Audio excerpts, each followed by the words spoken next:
우리 주님의 은혜와 평강이 우리 가운데 임하기를 빕니다. 더 무덥던 여름의 더위도 한풀 꺾이고 제법 아침 저녁으로 제가 반팔과 반바지 차림으로 다니기는 조금 불편함을 느낍니다. 우리가 이런 한절기에 건강을 유의하시고 특별히 코로나 조심하시기를 바랍니다. 1912년 4월 10일입니다. 1517명의 목숨을 앗아간 이 대서양에 침몰한 타이타닉호는 그 크기와 그리고 그 호롱으로 유명세를 아주 떨쳤던 배입니다. 거대한 빙산에 부딪힌 것이 침몰의 직접적인 원인으로 알려져 있지만 요즘에는 스미스 이 선장의 자만심이 더 큰 원인이었다고 알려지고 있습니다.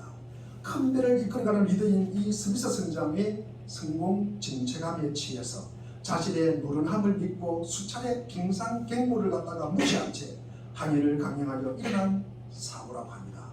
타이타닉호는 구조적으로 배의 규모에 비해서 이 방향키가 매우 작았다고 합니다. 빙산을 발견한 1등 항해사 머독은 배의 방향을 돌리기 위해서 애를 썼지만 방향키가 너무 작아서 원하는 만큼의 배를 움직이지 못합니다.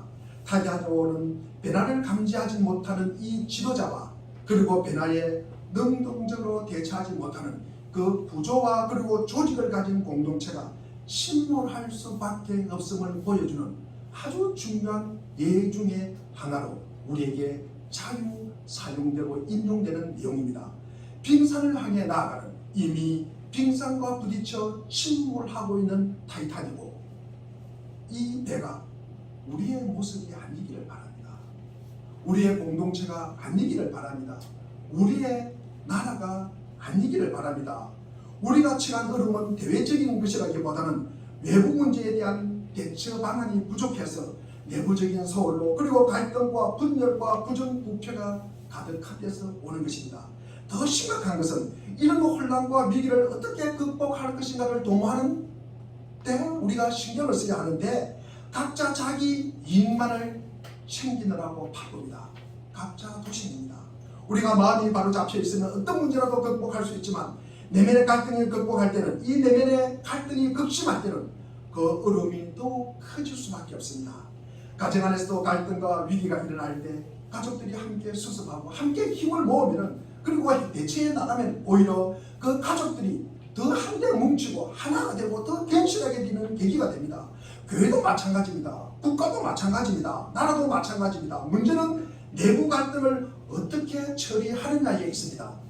느헤미야 2장, 3장, 4장은 예루살렘 성벽을 제거하는데 외부적인 어려움에 관한 문제였습니다. 느헤미야가 이스라엘 백성들과 함께 이 성벽을 건축하는데 밖으로부터 많은 반대에 부딪히고 그리고 압력에 직면합니다. 그럼에도 불구하고 성벽 제거는 계속이 되었습니다. 그러나 느헤미야 5장 오늘 본문 말씀은 이스라엘 백성들 내부에서 일어나는 그리고 그 갈등과 그 시련을 갖다가 말하고 있습니다. 이스라엘 백성들의 어려움은 어디서부터 시작되었을까? 예루살렘 성의 건축을 위해서 많은 이스라엘 백성들이 예루살렘에 모여들었습니다. 그래서 그들에게는 먼저 인구 집중이라는 문제가 제기되었습니다. 사람들이 많이 모이는 거다 보니까 어떻게 됩니까? 많이 먹어야 될 거 아닙니까? 그러니 자연히 식량이 더 부족합니다. 그리고 성벽 건축을 하다 보니까 그 일에 손이 집중하다 보니까 농사 짓는 일에 손이 모자랍니다. 그러니까 식량 생산이 더 부족하게 됩니다. 또 바벨론의 포로에 돌아와서 이 국가 권력과 그런 질서가 바로잡히지 않았습니다. 밖으로 예루살렘 성벽을 못마땅하게 여기는 다른 부족들이 있었습니다. 이 다른 부족들이 호시탐탐 또 침략을 노리고 있었습니다.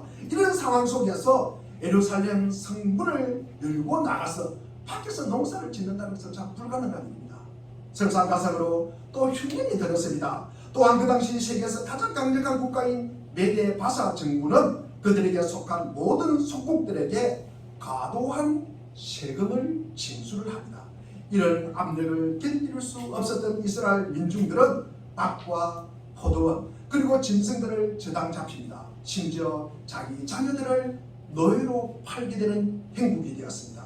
인구 집중 문제 그리고 식량 부족 과도한 세금 징수 등으로 이스라엘 백성들은 참으로 살기가 어려웠습니다. 이 문제는 오늘날 우리에게도 그대로 적용되는 문제입니다. 본문 우리 1절 6절을 보면은 이 백성 사이에 유다인 동포들을 원망하는 소리가 크게 일어납니다. 특별히 부인들이 더 아우성입니다. 2절에 보면은 우리 아들 딸들 거기에다 우리까지 이렇게 식구가 많은데 입에 푼치라도 하고 살아가려면 곡식이라도 가져오자. 3절에 보니까 배가 고파서 곡식을 얻으라고 우리는 밭도 포도원도 집도 다 저당 잡혔다. 4절에 보니까 우리는 왕에게 세금을 낼 돈도 없어서 밭과 포도원을 잡히고 돈을 구워야만 했다. 5절에 보니까 우리의 몸이라고 해서 유다인 동포들의 몸과 무엇이 다르냐? 우리의 자식이라고 해서 그들의 자식들과 무엇이 다르단 말이냐? 그런데도 우리가 아들, 딸을 종으로 팔아야 하다니. 우리의 딸 가운데는 벌써 노예가 된 아들도 있는데 딸도 있는데 밭과 포도원이 다 남의 것이 되어서 우리는 어떻게 손을 쓸 방법이 없다. 6절에 보니까 그들이 울부짖으며 탄식을 듣고 보니까 나 또한 시밀어 오르는 분노를 참을 수가 없다. 제가 세 번역으로 읽었습니다. 이런 원망의 소리를 듣던 느헤미야는 크게 분노하기 시작합니다. 느헤미야는 단순히 백성들에게 분노한 것이 아닙니다. 그들이 왜 이 지경이 되었는가? 왜 우리가 이 지경이 되었는가 한번 생각해 보라는 것입니다. 하나님의 말씀에 불순종하는 것임을 느헤미야는 분명히 알고 있었기 때문입니다. 하나님의 말씀대로 살지 못했다는 그 사실에 대해 그는 지금 분노하고 있는 것입니다. 또 다른 측면에서 보면은 지금 나라 안에서 이렇게 어려운 지경에 빠져 있는데도 그 고난의 시기를 틈타가지고 오히려 인간을 착취하고 인간을 노예화하는 이 비극이 있었다는 것입니다. 이런 비극에 대해서 그는 분노한 것입니다. 우리 9절 말씀을 우리 한번 읽어보겠습니다. 오늘 본문 9절을 우리 한번 다 같이 읽겠습니다. 시작. 내가 오늘 너희의 손이 좋지 못하오라. 우리에게 영광 하나님의 영광을 생각하고 우리 하나님을 경외하는 가운데 할 것이 아니냐. 자, 세 번을 읽어보겠습니다. 내가 말씀을 계속하였다. 지금 느헤미야입니다. 당신들이 한 처사는 옳지 않습니다. 이방인 원수들에게 우스갯거리가 되지 않으려거든 하나님을 두려워하면서 살아야 합니다. 다시 말하면 이 하나님의 백성들의 삶의 모습이 하나님의 영광을 가리고 있다는 것입니다. 주의 백성을 간증을 파괴하는 사실 때문에 느헤미야는 분노하지 않고는 견딜 수가 없었다는 것입니다. 우리가 이를테면 어려운 분노입니다. 주님의 뜻대로 살지 못하는 사람들을 바라보고 속상해하는 분노입니다. 우리도 하나님의 뜻을 범하고 주의 진리를 역행하는 우리 주변의 이 부도덕 잘못된 삶의 태도와 모든 어둠의 상황을 바라보면서 우리는 마음속에 어려운 분노가 일어나야 합니다. 우리가 이렇게 이야기할 수 있습니다. 모든 게 좋은 게 좋다. 그렇게 넘어가면 다 죽는 게 다 죽는 것입니다. 오늘날 그리스도인들의 문제가 무엇입니까? 다른 사람들이 어떻게 살든 관심이 없어요. 관심이 없습니다. 그들이 부도덕하게 살든 그리고 범죄하게 살든 무관심하다는 데 있습니다. 그렇게 되면요 결국 뭡니까? 다 죽습니다. 다 죽는다는 말씀입니다. 그 사람들만 죽는 것이 아니라 결국 뭡니까? 그 영향이 우리에게도 미친다는 말씀입니다. 이런 내부적인 어려움과 우리가 이 암흑을 이겨내려면 우리에게도 느헤미야의 마음속에 일어나고 있는 이 어려운 분노가 일어나야 합니다. 우선 첫째 깊이 생각하라. 깊이 생각하라. 신중하게 우리가 살펴봐라.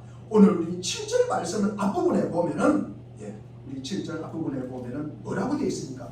깊이 생각하고 깊이 생각하고. 여러분은 분노와 화가 나면 어떻게 합니까? 우리는 분노하면 이 분노라는 감정을 다스리지 못해서 폭발할 겁니다. 폭발할 겁니다. 우리 민족들은 다른 민족에 비해서 좀 더 너무 감정적인 것 같습니다. 그러나 느헤미야는 어떻게 했습니까? 그는 분노했는데 그 분노를 터뜨리는 것이 아니라 깊이 생각해야 돼요. 깊이 생각. 문제가 생기면 깊이 생각하라는 것입니다. 신중하게 생각하라는 것입니다. 우리가 개혁 개정판 전에 개혁 한글판에 보면은 7절을 갖다가 중심에 계획하고 라고 이렇게 되었습니다. 그 중심이 뭡니까? 하나님 중심으로 계획하는 것입니다. 하나님 앞에서 계획을 세우라는 의미입니다. 우리가 영어 성경에 보면 consulted myself라고 되어 있습니다. 내 자신을 하나님 앞에 드러내어서 상담을 하라는 것입니다. 내 자신을 드러내라는 것입니다. 그리고 바로 하나님의 말씀에, 하나님의 뜻에, 하나님의 의도에 견주어 보라는 말씀입니다. 하나님 앞에 우리가 곰곰이 생각하면서 나는 어떻게 할 것인가, 하나님 앞에서 우리가 계획을 세우라는 것입니다. 너희에게는 분노하고 그 분노를 폭발시킨 것이 아니라 자기를 진정시키고 하나님 앞에서 생각하기 시작을 하였습니다. 이 상황을 생각하고 이 상황에서 나의 반응을 생각하고 그리고 나의 반응이 하나님의 뜻에 합당한 것을 생각하고 그리고 나의 반응으로 인해서 이웃들에게 미칠 영향이 무엇인가를 생각하는 것입니다. 이스라엘 백성들이 홍해 바다 앞에 다다랐을 때 뒤에는 애국 군대들이 말을 타고 옵니다.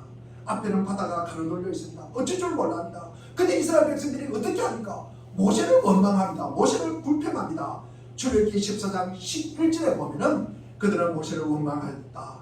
이집트에 죽을 자리가 없어서, 묘자리가 없어서 우리를 광야에 끌어내어서 죽이려고 하느냐. 그들은 분노를 터뜨립니다. 그러나 하나님께서 모세를 통하여 이스라엘 백성들에게 던져준 메시지가 무엇입니까? 우리 출애굽기 14장 13절 말씀을 우리 한번 읽어보겠습니다. 13절입니다. 시작. 모세가 백성들에게 너희는 두려워하지 말고 가만히 서서 여호와께서 오늘 너희를 행하시는 구원을 바라라. 너희가 오늘 본 애굽을 영원히 지키게 하시리라. 두려워하지 말아라. 그리고 당신들이 가만히 있어서 주님께서 오늘 당신들을 어떻게 구원하는지를 갖다가 보라는 말씀입니다. 14절에 보니까 주님께서 당신들을 구하여 주시려고 싸우실 것이니 당신들은 진정하십시오. 당신들은 가만히 있으시오. 그리스도인들이 자기의 감정이 상해서 폭발할 때 우리가 취할 수 있는 놀라운 처방 중에 하나가 무엇입니까? 그것은 우리가 조용한 시간을 갖는 것입니다. 우리가 심사숙고하는 것입니다. 우리가 날뛰는 것이 아니라는 말씀입니다. 우리가 이해가 안 돼도, 때로는 우리가 억울해도 우리가 심사숙고하는 시간을 가져야 합니다. 이제 더 이상 그렇게 핏대 올리면서 고함 지르면서 장기 성질 부리지 마십시오. 우리가 교회 다니면서 대신 하나님 앞에서 생각하기 시작하십시오. 생각하면서 기도하십시오. 기도하면서 하나님이 주시는 그 지혜를 갖다가 우리가 받아서 나는 무엇을 어떻게 할 것인가를 계획하십시오. 그리고 내가 어떤 말을 해야 될 것인가, 내가 어떻게 행동해야 될 것인가, 하나님 중심으로 우리가 계획하기를 바랍니다. 하나님의 뜻에 합당하게 계획하십시오. 그리고 우리가 신중하게 생각하십시오. 느헤미야의 분노는 우리도 공감할 수 있습니다. 충분히 공감할 수 있습니다. 너무나 억울합니다. 너무나 할 말이 많습니다. 그러나 성을 우리가 쌓는 일은 단순히 부역이 아니라 하나님의 공동체를 회복하는 의미입니다. 흩어졌던 이스라엘 백성이 하나님께서 택하신 백성답게 한 형제 자매로 더불어 살아가는 공동체를 이루고자 성을 쌓고 있는데 백성들은 서로 원망하고 분란을 일으키고 있으니까 이 느헤미야가 얼마나 소리 타겠습니까? 그러나 더 근본적인 이유는 공동체 의식에 이상이 생겼다는 것입니다. 이 공동체 의식이 결여되어 있다는 것입니다. 즉 다시 말해서 이웃을 사랑하지 않는다는 것입니다. 백성들의 호소 뒤에는 이 눈앞의 현실에 대한 박탈감이 있었습니다. 같은 민족인데도 일반 백성들은 나라와 백성을 위해서 부역하고 헌신하는 동안에 부자와 민방, 그러니까 귀족들은 오히려 고립대금업자가 되어서 이자를 착취하고 돈을 갚지 않으면 자식까지도 종으로 빼앗아가는 악한 일을 동족들 가운데서 행하고 있었던 것이 그 당시의 현실입니다.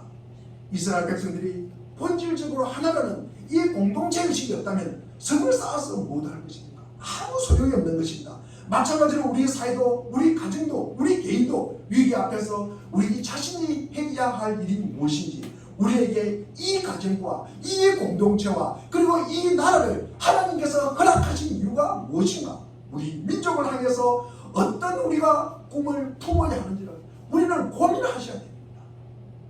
고민하셔야 됩니다. 생각 없이 살면 안 된다는 말씀입니다. 그러나 내 존재를 부각하고 나를 갖다가 과시하는 동기라면은 자신도 파괴할 뿐만 아니라 공동체도 무너지게 되는 것입니다. 우리는 그리스도인으로서 사람들에게 인정받기 위해서가 아니라 하나님께서 쓰임받고 인정받기 위해서 하나님의 공동체를 건강하고 튼튼하게 세우기 위해서 그 자리에 우리가 앉아 있음을 우리는 꼭 기억하셔야 됩니다. 두 번째로 우리가 내부적인 어려움을 해체하려면 문제의 원인을 파악하라. 문제의 원인을 파악하라. 우리가 오늘 본문 우리 8절 말씀을 한번 읽어보겠습니다. 8절 9절입니다. 8절 9절 시작. 그들의 이름을 우리는 이방인의 수명을 위해 우리 영혼의 마사 사람들을 우리의 나라여 도 찾았거늘 너희는 영혼을 가지지 않냐 더구나 우리 생명을 살리게 하겠느냐 그들이 잠잠하여 말이 없기로 내가 또 이르기를 너희의 수행이 좋지 못하도다 우리의 대적만 마사를 향하여 생각하고 우리 하나님을 경외하는 가운데 할 것이 아니냐. 느헤미야는 당시 지도자로 부당하게 백성을 착취하는 가운데 이 시련이 더 심각하게 되었다. 백성들이 지도자들이 백성들을 착취했다는 것입니다. 뿐만 아니라 어려운 시기를 이용하여 돈을 빌려주고 그리고 갚지 못하는 사람들의 자녀를 노예로 삼는 이 행제 역시 이웃 사랑이 결핍되었음을 지적합니다. 또한 이방인들이 자기를 바라보고 있는데 우리가 이런 식으로 살아가면 하나님의 영광을 가리는 것이 아니냐. 다시 말하면 그들에게 하나님을 경외하는 마음이 없었기 때문에 하나님을 두려워하는 마음이 없었기 때문에 이런 모든 문제가 발생한 것이다. 이렇게 느헤미야는 문제의 원인을 잘 파악하고 있었습니다. 여러분에게 어떤 어려운 문제가 부딪혀질 때 먼저 그 원인을 파악하시기를 바랍니다. 그리고 찾아내야 합니다. 참담한 우리가 현실을 심사숙고하고 본질적인 문제를 찾아내어 그 다음 단계를 하나씩 우리가 밟아 가시기를 바랍니다. 세 번째로 우리 문제의 원인을 갖다가 치료를 해야 됩니다. 문제의 원인이 무엇이었습니까? 하나님을 경외하지 않는 것이었습니다. 하나님을 두려워하지 않는 것이었습니다. 이웃을 사랑하지 않는 것이었습니다. 그렇다면 이제 하나님을 경외하고 하나님을 두려워하고 그리고 이웃을 사랑해야 합니다. 이제 하나님의 말씀으로 돌아갈 기회로 삼아야 합니다. 우리가 살아가는 것이 참 어렵고 힘들 때면요 대부분의 사람들은 더 이기적으로 돌변합니다. 자기 살 궁리만 합니다. 어떻게 하면 내가 잘 살까? 내가 보호를 할까? 자기 살 궁리만 합니다. 이럴 때일수록 이스라엘 백성들이 하나님을 경외하는 법을 갖다 우리가 기억하고 하나님의 법을 지킬 것을 명하고 있습니다. 하나님의 말씀이 내 삶 속에 새롭게 세워지면은 백성들은 회개하고 약속대로 잘못 취한 것을 돌려주는 등 변화가 일어납니다. 결국 느헤미야는 이스라엘 백성들에게 회개하라고 촉구하고 있습니다. 그렇다면 회개가 무엇입니까? 하나님을 떠났던 사람들이 하나님께로 돌아오는 것입니다. 돌아오는 것은 무엇입니까? 불순종이 아니라 순종의 자세로 돌아오는 것입니다. 그런데 회개가 어렵습니다. 여러분 회개가 잘 하십니다. 여러분 우리가 회개하라 그러면 무릎 꿇고 눈물을 흘리면서 주님 잘못했습니다. 용서해 주십시오. 그리고 감사헌금 봉투에 얼마의 헌금을 넣어가지고 하나님 용서해 주십시오. 그것으로 끝나는 것으로 주로 그렇게 해결합니다. 그런데 회개가 아닙니다. 제가 오늘 실전 회개가 왜 그런가? 제가 세 가지로 말씀을 드리고자 합니다. 주보에도 잘 기록되어 있는데 왜냐하면 사실 하나님부터 멀리 떨어져 있는 사람이 하나님과 자기가 매우 가까이 있다고 착각을 하기 때문입니다. 여러분 그래서 내가 하나님 앞으로 내가 몇 걸음만 걸어가면 하나님을 만날 수 있다고 생각하는 거예요. 아니 내가 반보정도만 옮기면은 내가 하나님께 초점을 맞출 수 있다고 생각하는 거예요. 실은 하나님과 참 많이 떨어져 있는데도 불구하고 어느 농부가 자신이 왕을 보았다는 이유만으로 자신이 왕궁에 살고 있다고 생각하는 참 말입니다. 이런 어불성설이 어디 있습니까? 가장 품이 있고 배웠다고 하는 사람들이 이런 어리석은 잘못을 저지릅니다. 교회를 갔다가 오래 다니시는 분들이 꿈에 신앙하는 것을 봤어요. 꿈에 신앙하는 것을 경험했어요. 그리고 꿈에 자기가 좋아하는 목사님을 봤어요. 그러면요 본인이 꿈에 만난 그 사람이냐 본인이 신뢰한 것을 행사하는 그 사람이냐 행시하는 모습을 우리는 자주 목격하게 됩니다. 제가 중학교 다닐 때 일입니다. 밖에가 되면은 친척 있는 서울에 있는 친척을 집에 갔다 옵니다. 그러면 방학을 마치고 돌아와서 하는 이야기가 무엇입니까? 육상빌딩 봤다는 거예요. 육상빌딩. 그 당시 우리 시골에서 이정지도 없는 시절인데 육상빌딩 봤다는 거예요. 그래서 하도 그 친구가 입에 침이 많도록 63빌딩을 자랑을 합니다. 그래서 제가 물어봤습니다. 63빌딩에 너 가봤니? 안 가봤대요. 63빌딩이 네 것이니? 그랬어요. 아니래요. 우리가 봤다고 내가 되는 것입니까? 성경 내가 한 번 읽었다고 성경이 내게 되는 것입니까? 보는 것과 내 것이 되는 데는 여러분 상당한 거리가 있습니다. 상당한 거리가 있습니다. 그것이 안 되기 때문에 회개가 안 되는 거예요. 회개가 안 되는 거예요. 나는 실제로 많이 멀리떨어져 있습니다. 하나님께. 그런데 본인은 너무 가까이 있다고 생각하는 거예요. 그러니까 회개가 안 되는 거예요. 두 번째입니다. 왜 회개가 어려울까? 회개는 자기 스스로 기준에서 삼는 거예요. 자기가 기준이에요. 자, 우리가 믿음의 사람은 무서운 죄악에서 떠난 자들입니다. 우리가 세상에 방탕한 삶에서 우리 자신은 조금 절제하는 분도 있고 조금 많이 절제하는 분도 있습니다. 하지만 이때 우리는 유일한 판단 기준이 성경이 아니라 주님이 만나기 전 자기 모습, 그러니까 조금 나아진 현재 자신의 삶을 잣대로 삼는다는 것입니다. 그리고 자신의 이전의 삶이나 그리고 자기 다른 사람들에게 추악한 삶의 그 모습과 비교를 하여 평가를 합니다. 그러다 보니까요, 자기가 이전보다 훨씬 괜찮잖아요. 자기는 진짜 옛날에 교회 다니기 전에 진짜 너무 망나니로 살았는데 지금 그렇게는 살지 않아요. 그리고 그때 자기가 놀던 이 누군들의 모습, 그 사람들보다는 자기가 지금 훨씬 정직한 것 같고 양심적인 것 같고 그렇게 사는 거예요. 이처럼 우리의 구원과 관련해서 스스로를 합리하고 자신을 판단 기준으로 삼으면서 스스로를 위안을 삼으면요, 수치스러운 방탕의 삶보다도 더 시민적으로 나쁜 것입니다. 내가 지금 너무 잘하고 있어요. 내가 지금 너무 만족하고 있어요. 앞으로 그러면 나아질 가망이 없어요. 나아질 가망이 없는 거예요. 우리가 방탕 그러면은 우리가 아마 가족들 중에서도 이런 분이 계실 것입니다. 가족들은 일부는 교회를 다니고 일부는 교회를 늦게 다니는 분도 있을 것입니다. 그러면요, 우리가 교회 다니는 사람을 보면서 야, 그래도 좀 착하게 살고 그래도 주일 되면 교회 가고 그리고 또 기도하고 나를 위해서 기도하고 교회 안 가는 나를 위해서 기도하고 그 모습을 보면 양심의 어떤 찔림을 갖다가 조금이라도 느낍니다. 우리가 양심의 찔림을 느끼지 않는 분을 뭐라고 이야기합니까? 화인 맞은 자라고 이야기합니다. 우리가 양심의 찔림이 있어야 됩니다. 우리가 양심의 찔림이 있어야 그래야 우리가 믿음을 갖다가 입겨올 여지가 있잖아요. 조금 우리가 분발을 갖다가 촉구할 수 있는 계기가 될 수 있잖아요. 하지만 스스로 판단 기준이 되는 상태에서는 건전한 이 양심의 가책이 들어갈 숨쉴 공간이 없는 게요. 우리가 이 양심을 통해서 불편함을 느끼게 됩니다. 양심의 찔림을 느끼게 됩니다. 우리가 화인맞은 자, 우리 디모데전서 4장 2절에 나옵니다. 자기 양심이 화인을 갖다가 맞아서 외식함으로 거짓말하는 자들이다. 화인맞은 자. 우리가 흉터가 있으면요, 그 흉터 위에 이렇게 손을 갖다 만져도 감각이 없습니다. 그것이 화인맞은 자들. 그래서 자신이 영적으로 굉장히 건강하다고 생각하는 거예요. 그러나 실제로는 불치병을 앓고 있는 것입니다. 그러니까 우리가 10년, 20년 교회 다니는 똑같다는 이야기를 듣는 거예요. 우리가 변화가 없다는 이야기를 듣는 거예요. 그것은 회개가 아니라는 말씀입니다.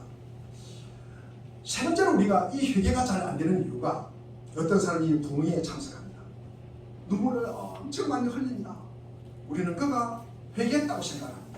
물론 회개라는 의미 안에는 애통의 마음도 포함이 되어 있습니다. 그래서 눈물이 쏟아집니다. 그러나 눈물을 갖다가 얼마만큼 많이 흘렸는가가 회개의 기준은 아닙니다. 제가 왜 이 말을 하느냐 하면은 감정에 속지 말라는 것입니다. 절대 감정에 속지 마십시오. 감정만큼 우리를 잘 속이는 것이 없습니다. 여러분, 세상의 욕망에 좌우되어서 그것을 기쁨으로 그리고 그 쾌락을 갖다가 누리면서 이 세상에서 자신의 뜻대로 행동한다고 착각을 합니다. 즉 자기 욕망에 움직인 것을 갖다가 진정한 자유라고 느낀다는 거죠. 자유인이라고 느낀다는 거죠.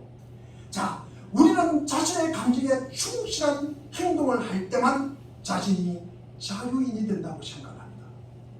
정말 그렇습니까? 이것은 착각입니다. 제가 주중에 카톡에다가 우리 교회 교우들 이렇게 카톡이 있습니다. 카톡방에 100은 마개가 있어야 되고 맨비는 뭐가 있어야 된다? 뚜껑이 있어야 된다. 예. 우리가 마개가 없고 뚜껑이 없다고 한번 생각해 보십시오. 병에 뚜껑이 없으면 병에 물이 어떻게 됩니까? 쏟아질 거예요. 그리고 냄비가 없으면요, 이게 우리가 끓여도 우리가 뚜껑 없이 한번 냄비에 밥을 갖다가 제가 고등학교 때 자취할 때 해보니까 2중밥, 3중밥이 되잖아요. 밥이 안 됩니다. 밥이 안 됩니다. 이 마개가 있고 뚜껑이 있다는 것은 우리를 누르고 있고 우리를 막고 있는 것 같지만도 이것이 뭡니까? 물을 온전하게 하고 음식을 갖다가 완전하게 하는 게 우리 그리스도인입니다. 그래서 이 율법의 말씀이 있으므로 우리를 갖다가 거룩하게 하는 거예요. 우리가 믿음으로 구원받았습니다. 그러나 우리를 거룩하게 하고 우리를 온전하게 하고 우리를 하나님의 형상으로 닮아가게 하는 것은 무엇입니까? 말씀이에요. 말씀. 율법의 말씀이라는 것입니다. 우리가 한번 생각해 보십시오. 실은 우리가 상대방의 말 한마디, 우리가 상대방의 말과 행동으로 말해서 말미암아서 우리의 기분이 업돼요. 우리의 기분이 즐거워돼요. 우리의 기분이 행복하게 됩니다. 그리고 상대방이 싫은 말 한마디를 통해서 우리가 다운돼요. 그리고 두려워해요. 그리고 우리가 눈물 흘려요. 슬퍼해요. 우리가 무서워해요. 우리는 자신보다는 타인의 어떤 등등스러운 감정에 훨씬 더 잘 우리가 좌우된다는 거예요. 우리가 훨씬 더 잘 거기에 우리가 민감하게 반응하면서 살아간다는 거예요. 그것이 감정에 예민한 사람들의 모습이라는 거죠. 누군가가 나에게 칭찬을 한마디 해요. 그러면 욕기고 만장합니다. 저도 마찬가지예요. 너 조심하려고 합니다.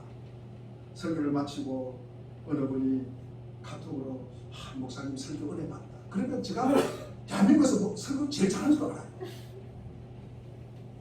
이 사람이 그렇습니다. 그리고 누군가의 싫은 소리 한마디 들으면요,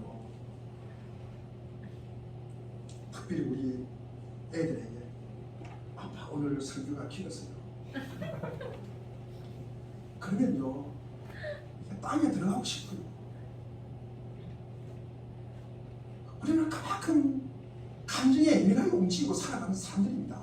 그래서 감정을 조심해야 된다는 게요.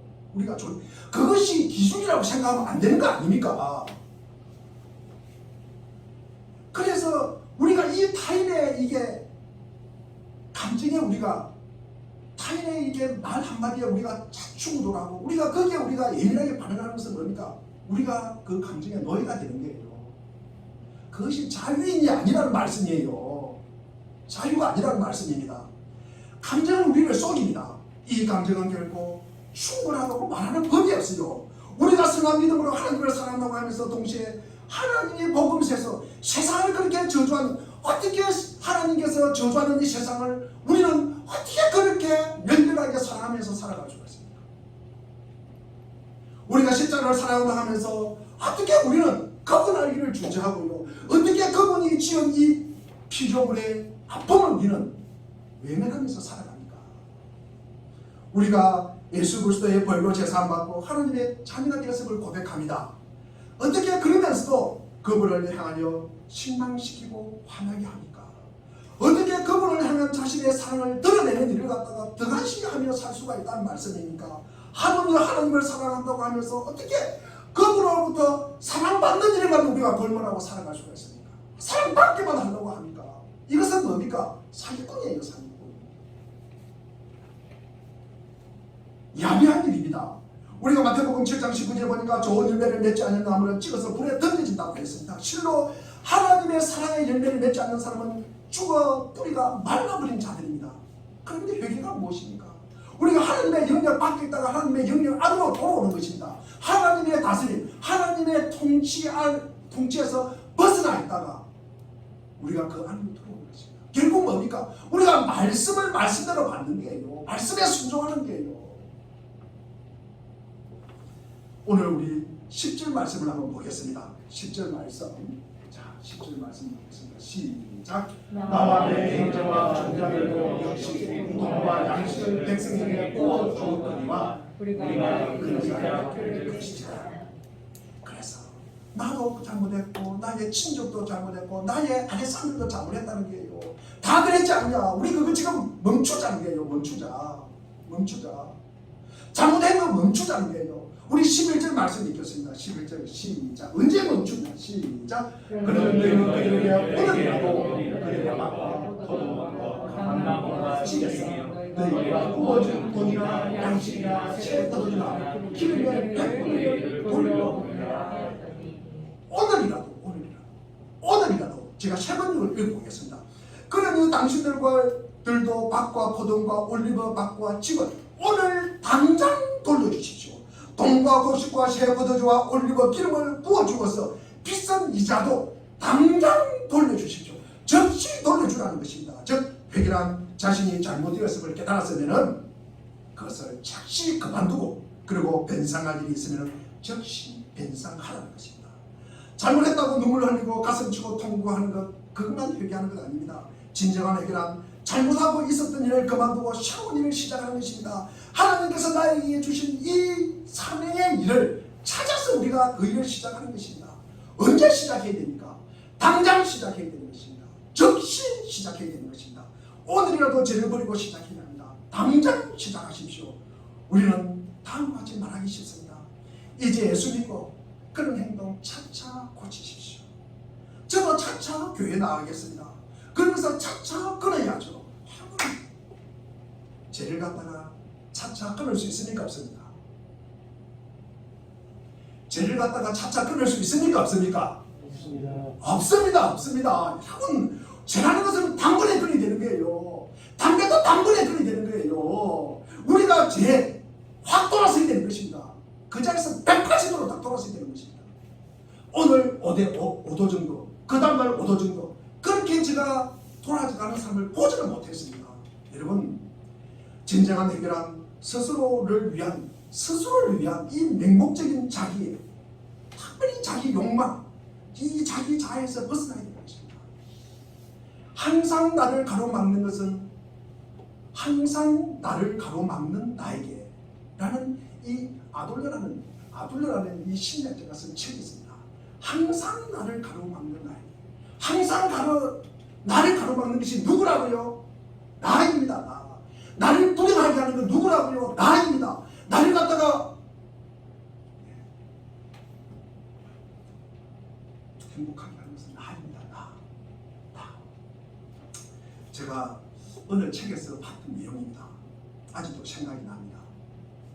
지옥이란 어떤 곳일까? 차차 고치자고 하면서 차차 미루다가 결국 그 결심을 실현하지 못한 채 아차차 하는 사람이 모인 곳이 지옥이에요. 아차차 하면서 모인 사람들이 모인 곳이 지옥이에요. 차차는 뭡니까? 결국 지옥으로 가는 길입니다. 이제 공동체를 세우는 그 다음 백성들의 우리 반응을 한번 보겠습니다. 우리 12절 한번 읽어보겠습니다. 제가 그냥 읽겠습니다. 세 번으로 읽겠습니다. 시작. 그들은 대답하였다. 모두 돌려주겠습니다. 그들에게 아무것도 받지 않겠습니다. 말씀하신 대로 다 하겠습니다. 그 자리에 귀족들과 관리들에게 자기들이 약속한 것을 생각하게 하셨다.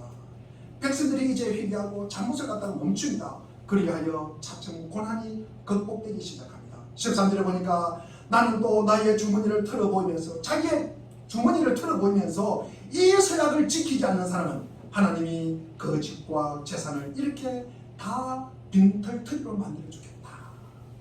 내가 이렇게 말하자 거기에 모인 사람들이 뭐라고 이야기했습니까? 아멘 하면서 주님을 찬양하면서 그 백성들은 약속을 지켰다고 말씀합니다. 결국 문제는 삶의 부담을 나누려고 하지 않는 것, 희생하지 않는 건 우리의 모습입니다. 왜 그럴까? 매년 이렇게 진단을 하고 있습니다. 하나님을 잊어버렸다. 하나님의 기준을 잊어버렸기 때문이라고 이야기하고 있습니다. 하나님을 경외하지도 않고 하나님을 두려워하지도 않았다 라고 이야기를 하고 우리 로마서 12장 2절에 보니까 여러분은 이 시대를 풍조를 뻥받지 말고 마음을 새롭게 하고 변화를 받아서 하나님이 기뻐하시고 선하시고 그리고 완전한 뜻이 무엇인지를 분별하도록 하리라. 세상의 흐름을 따라가 살아가지 말라고 이야기합니다. 갈등의 문제는 우리 속에 하나님의 말씀이 없기 때문임을 기억하고 말씀을 되새기는 우리가 기회로 삼을 때 말씀 속에 약속되어 있는 이 축복을 우리에게 누리게 해주겠다는 말씀입니다. 두 번째로 갈등의 어려움이 오면은 본능대로 충분히 사람들이 움직입니다.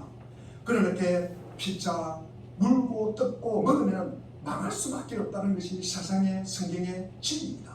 돌이켜 갈등과 어려움이 어디서부터 오는 것인가?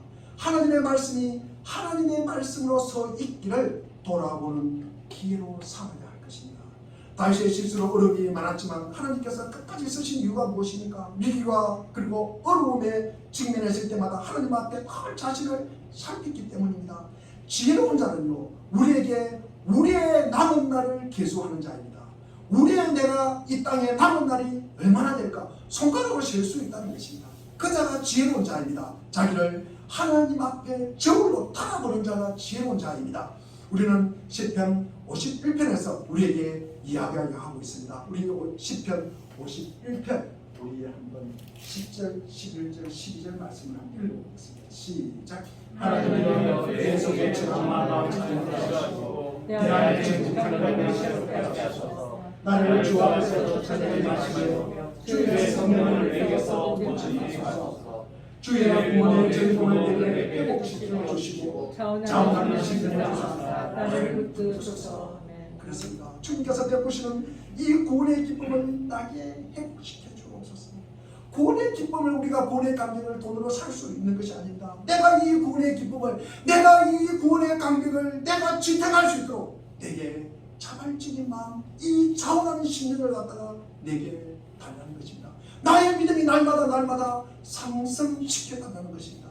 우리가 말씀을 되새기며 끝까지 우리가 붙들었기에 하나님은 다윗을 평생 동안 사용할 수 있었습니다.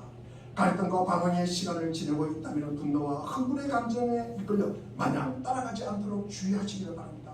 우리가 깊이 숙고하고 하나님의 말씀이 바로 세워지지 못한 부분이 무엇인가 돌아보고 결단이 필요하다면 결단을 내려서 새로운 정의를 우리는 마련하셔야 합니다. 지금은 말씀의 원칙을 다시 세울 때입니다. 가정에서도 교회에서도 말씀을 다시 세우고 내 삶 속에서 무너진 말씀의 단을 다시 쌓을 때 하나님은 다시 우리에게 소생할 기회를 주시는 것입니다. 우리가 아무리 애쓰고 그리고 대단한 일을 이루었다 해도 하나님께서 손을 놓아 부리면 아무 소용가 없습니다. 오늘 밤에도 너의 영혼을 부르면 너희는 어떻게 할 것이냐? 하나님께서 인생의 마지막까지 붙들기를 원한다면 말씀의 원칙을 심령 속에 굳게 세워야 합니다. 그것이 이스라엘 공동체가 살아남을 수 있었던 이유입니다. 올해가 제가 77주년, 그러니까 8.25 77주년이라고 말씀을 드렸습니다. 우리가 8.25를 생각하면 우리는 왜 우리가 나라 이런 슬픔을 당했는가, 그리고 우리에게 잘못이 없는가 한번 생각을 해보아라. 근데 그렇지 못하고 우리가 일본을 갖다가 규탄하는 일에만 열중하는 경우가 많았다고 말씀했습니다. 사실 우리가 나라를 바로 지켰으면 그런 슬픔을 당하지 않았을 것입니다. 우리 민족에게 있었던 잘못이 도대체 무엇인가를 우리가 생각해 보면 그러한 잘못이 오늘 우리에게도 지금 나에게도 계속 될 수 있다는 사실을 우리는 꼭 명심해야 할 것입니다. 그렇게 할 때 우리는 8.15에 대한 올바른 민족사적 반성이 가능하다고 믿습니다. 우리는 어려움이 닥쳐왔을 때 자신의 잘못에 대해서 생각하지 않고 넘어가는 경우가 너무나 많습니다. 그러나 이스라엘 백성들은 그렇게 하지 않았습니다. 그들에게 닥친 어려움은 인구 집중과 식량 부족 그리고 과도한 세금 징수의 압력이었습니다. 그런데 이런 문제를 이용해서 당시의 권력자들이 백성을 괴롭힙니다. 이것을 본 느헤미야는 그들의 소행을 보고 분노하였습니다. 곧 마음을 진정하고 하나님 마음 중심으로 계획을 세웁니다. 그리고 그가 문제의 원인을 파악하고 그 문제의 원인을 치료합니다. 그 문제의 치료는 백성이 모두 회개함으로 이루어진다는 것입니다. 이렇게 하여 그들은 민족 사이의 어려움을 물리쳤습니다. 우리나라가 왜 이렇게 되었는가? 우리의 가정이 왜 이렇게 되었는가? 내가 왜 이렇게 되었는가? 이건 누구 때문인가? 지금 이런 질문보다는 하나님 앞에서 자기 자신에 대해서 성찰하고 자신이 잘못이 있으면 깨닫고 그것을 회개하는 일이 더 시급합니다. 그런 후 새로운 일을 시작하십시오. 세상의 것으로 채우면요 우리의 마음을 취하게 하고요, 그리고 우리의 마음을 희죽고요, 우리의 마음을 어지럽게 할 뿐입니다. 그 공허함을 채워줄 수가 없습니다. 하지만 하나님은 우리의 마음을 채워주실 뿐만 아니라 우리에게 불의의 원인을 제거해 주십니다. 그리고 우리가 그동안 그분을 위해서 하지 않는 탓에 잘하지 못했던 소박하고 작은 일을 매일 우리가 즐겁게 할 수 있도록 역사해 주십니다. 하나씩 하나씩 산을 넘고 강을 건너면 됩니다. 황폐하고 완악한 마음을 두드리고 꿈을 심고 그리고 격려하고 일으키고 외부의 공격을 막아놓고 그리고 내부의 갈등을 해결해야 합니다. 그러나 우리가 아직도 가야 할 길이 멀니다. 더디지만요 우리가 그분의 마음을 부족한 우리에게 담으려고 한다는 사실을 우리는 기억하셔야 됩니다. 우리 그분의 거룩한 마음을 이 부족한 나에게 담으려고 한다는 사실을 우리는 깨달아야 합니다. 그리고 그분의 사랑을 우리 물된 영상에 속해 있는 모든 믿음의 근속들에게 담으려고 한다는 사실을 우리는 꼭 기억하셔야 됩니다. 그리고 하나님의 약속은 반드시 이루어진다는 사실을 기억하고 다시 한번 힘을 내어서 새로운 도전을 맞이하는 우리 모두가 되기를 주의 이름으로 축원드립니다. 기도하겠습니다.